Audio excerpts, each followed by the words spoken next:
그 기사에서 봤는데 트럼프가 그 러스트벨트라고 가난한 미국 백인 노동자층을 공략을 되게 잘했다고 들었어요. 사실은 우리가 그냥 생각해봤을 때 공화당이나 보수 쪽은 오히려 중산층 이상이 지지를 할 거라고 생각을 하는데 사실 까보니까 그렇지 않았다는 거죠.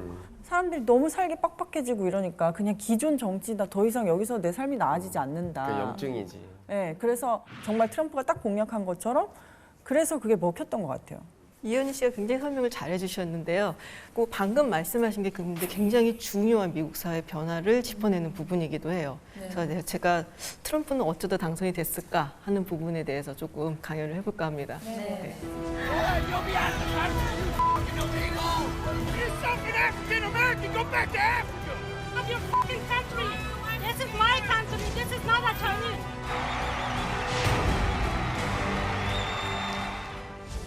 사실 러스트벨트 우리 이현희 씨께서 말씀을 하셨는데 그것만 갖고 이길 수는 없어요. 그러니까 전통적인 공화당 지지자들이 나와서 투표를 해줘야지 사실은 당선이 될 수가 있는 거거든요. 근데 이제 문제가 뭐냐면은 트럼프 대통령이 공화당 당원들의 입장에서 봤을 때 썩 마음에 드는 후보는 아니에요. 공화당 당원이나 공화당 지지자 중에 굉장히 도덕적인 부분을 소중하게 생각하는 사람들한테 있어서는 세상에 이런 남봉꾼이 없죠. 그러니까 정말 마음에 안 드는 사람이에요. 그래 보면은 지금 2016년도에 공화당 당원들을 대상으로 해서 조사를 했을 때 당신네 정당의 후보에 대해서 얼마나 만족합니까? 라고 물어봤더니 한 40%만이 만족한다라고 대답을 했습니다. 그럼에도 불구하고 공화당원들이 투표장에 가서 트럼프에게 표를 줬기 때문에 사실은 트럼프가 당선이 된 거죠. 왜? 힐러리 클린턴이 너무 싫어서. 사람 너무 싫었어. 그러니까. 사람 너무 싫었어, 진짜로. 뭐가 네. 미국 입장 그 힐러리 클린턴 얼굴 보면 조금 뭐 느낌 같아. 개인적으로 굉장히 울컥하시는데요? 아 진. 네, 제가 이 정도까지 반응을 기대했던 건 아닌데 그 클린턴 가문에 대한 비호감도가 굉장히 높고요. 특히 공화당을 지지하는 사람들 사이에서는 도저히 나는 저 클린턴 집안이 백악관 다시 한번 들어가는 꼴을 볼 수가 없다라는 게 굉장히 컸어요. 사실 우리가 트럼프 이야기를 할 때 이 저소득 혹은 저학력 백인 노동자 러스트벨트처럼 그 얘기를 많이 하잖아요. 근데 원래 저소득 저학력 백인 노동자들은 민주당을 지지를 원래는 해왔어요. 민주당이죠. 반면에 공화당은 뭐 친기업적이라든지 고학력이라든지 고소득 그리고 큰 정부보다 작은 정부를 선호하는 그런 정당으로 알려져 있었는데 왜 이런 일이 생긴 걸까?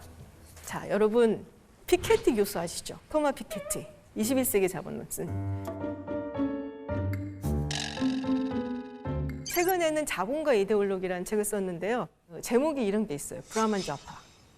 브라만이 뭐예요? 인도 카스트 제도의 최고 그 귀족 맞습니다. 계급이잖아요. 네. 근데 그게 좌파하고는 잘 안 어울리는 것 같은데. 바로 강남 좌파 그거예요. 같은 거. 강남 좌파란 말 있지 않습니까? 강남 좌파란 말 있지 않습니까? 아, 거기서 답을 말해주시면 어떡해요? 아 제가 죄송합니다. 네, 사실 좌파가 그런 이미지잖아요.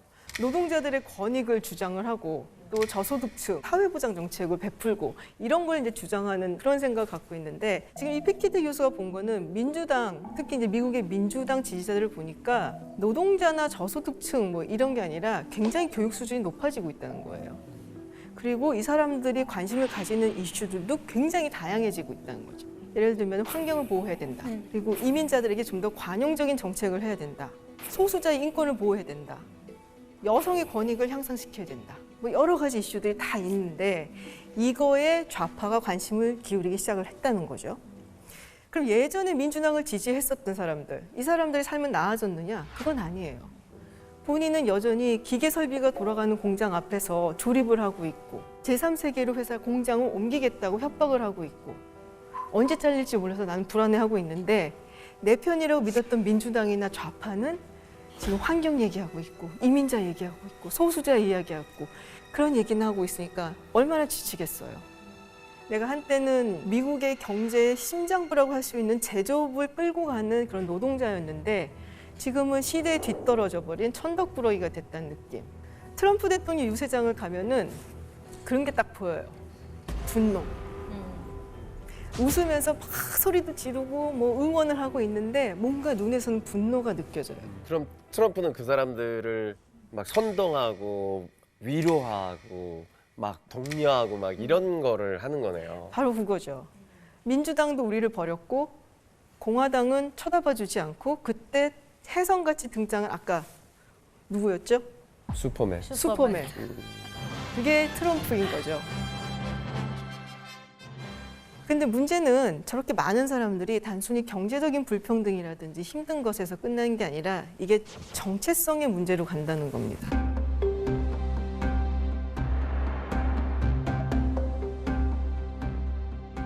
The hopelessness, the despair, the cynicism about the future, the childhood trauma, the low social capital.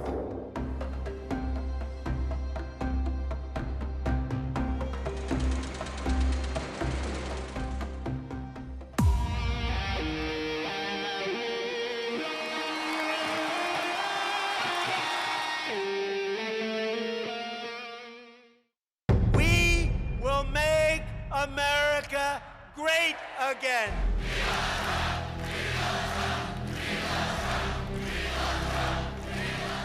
The president talks about tax reform. He talks about the people who will benefit. What we've achieved with our military, with our tax cuts, with our regulation cuts. He talks about American jobs. Joe Biden shipped away your jobs. Focus again on the American working and middle class is in some ways the most genius part of Trump's approach to politics.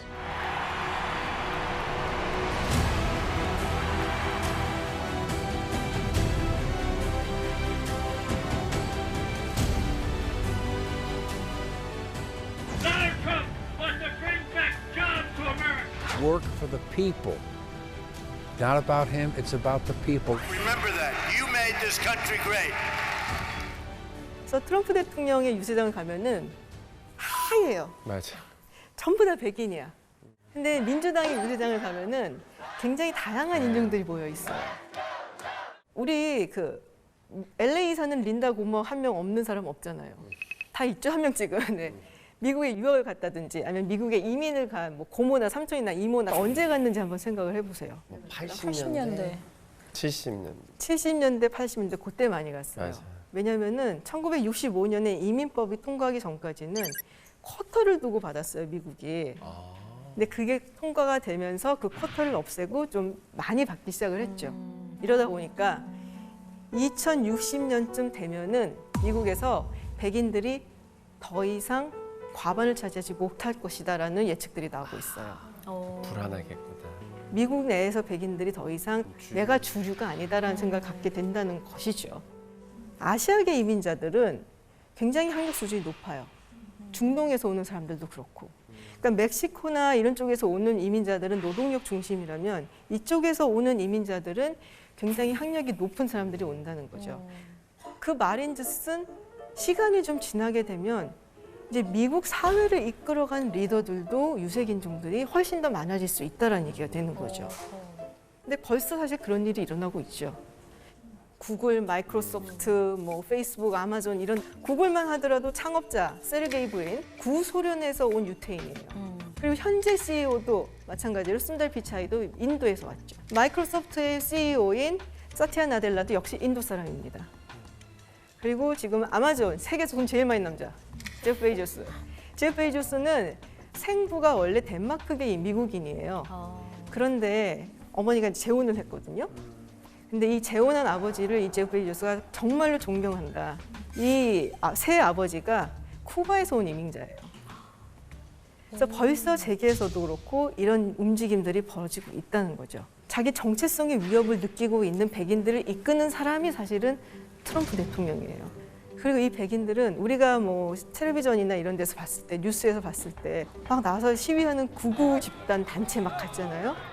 근데 자기들은 나의 정체성이 여기서 위협을 받고 있다고 느낄 뿐만 아니라 이 백인 개신교도에서 세워진 미국이라는 나라의 근간도 흔들리고 정체성이 위협받고 있다라고 굉장히 불안해하고 있는 겁니다.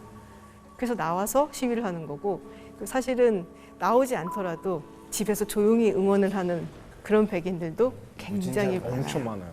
그러면은 지금 어떻게 보면은 이제 새로 뜨는 어떤 유색인종, 이민자들, 새로운 미국의 변화를 이끌어가는 사람들과 여기에 저항하는 사람들이 부딪히는 거잖아요. 이게 미국에서만 일어나는 게 아니라는 거죠. 맞아요. 서구 유럽에서도 일어나고 있고 어쩌면은 우리나라에서도 조만간 일어날 일이 아닐까라는 생각이 듭니다. Country is in dire need of change. He's definitely the man for the job. That's why I support him. He's bringing more and more dangerous people in this country today.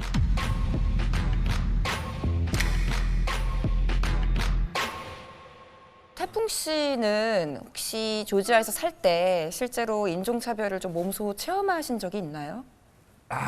네, 제가 조지아에서 13살 때 이사했어요, LA에서. 근데 조지아 가서 좀 깜짝 놀라는 그냥 거의 백인이에요, 제 동네에서. 근데 우리 중학교에서 농구 우승하고 그 챔피언십 우승 게임 끝나고 제가 막 이렇게 와 만세 하고 근데 어떤 여자 나 뒤에서 good game 이 얘기 할 수 있어요?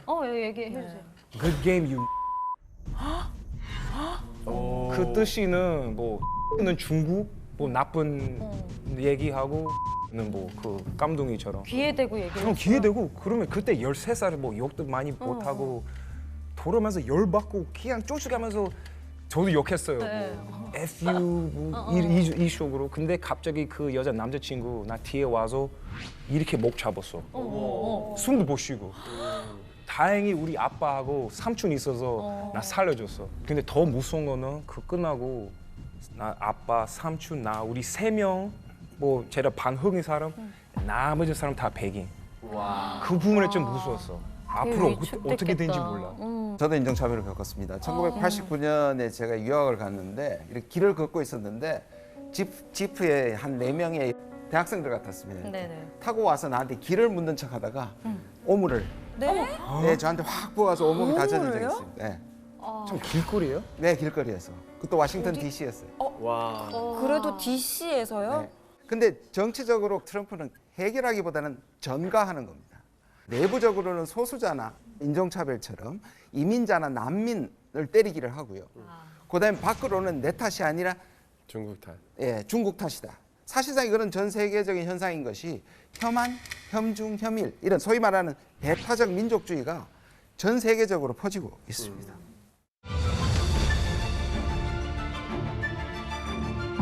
We will always put America first.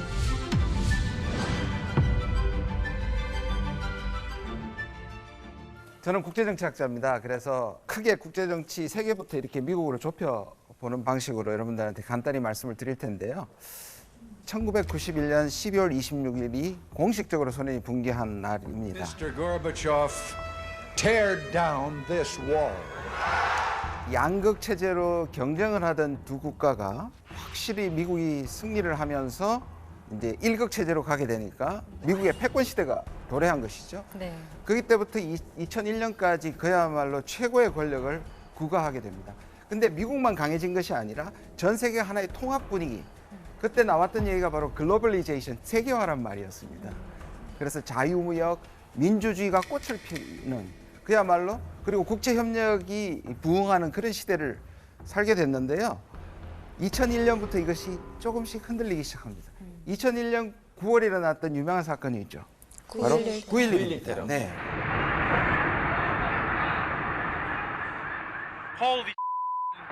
이 9.11이 미국 전체를 무너뜨리진 않았지만 그 강력한 미국을 안방에서 테러 사건이 이것을 무너뜨렸기 때문에 이것은 미국에게 엄청난 충격을 주었습니다. 근데 그것이 시작이었고요.